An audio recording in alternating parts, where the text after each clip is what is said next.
As crazy as this sounds, these rocks aren't glued, tied, or supported in any way. See?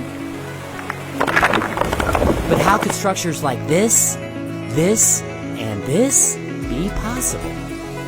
Let's find out. Meet Michael. My name is Michael Grab, and I have been balancing rocks for 12 years.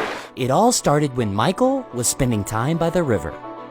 I usually come down to the creek on hot summer days to relax, and one time I was hanging out with a friend and we were having a psychedelic experience and just started balancing rocks by accident. He tried to create his first stone balance with some rocks that he found by the river, and he realized it wasn't so easy. But with a little bit of persistence, he made his first stone balance. In order to do it, you have to focus on these very tiny vibrations. To stay focused on those vibrations is like purely focused on now. You tap into the animal mind, or like a flow state. In the beginning, his stone balances were small and simple. But after years of practice, they became pretty impressive. He makes them with different rocks, in different countries, all around the world. And some even made their way into high-end art installations.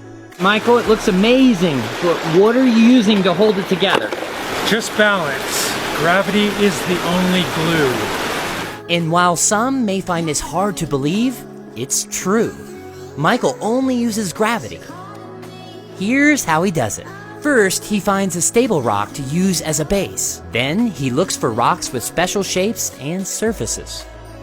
Then, he uses the weight of his rocks to stabilize his balance as he builds up. Once I get a sequence of rocks selected, I basically just start working with it and make really tiny micro adjustments until I feel that very thin thread of balance go through the rocks. I call that the 0 point. It's when the rocks stop and I intuitively know that they're balanced.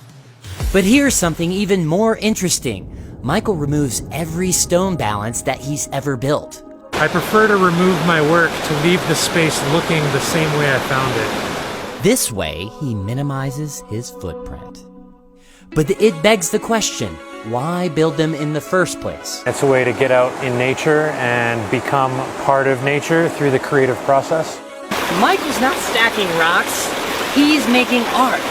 Art that blends creativity with nature in a way that the whole world needs to see. And let's face it, his structures are pretty awesome.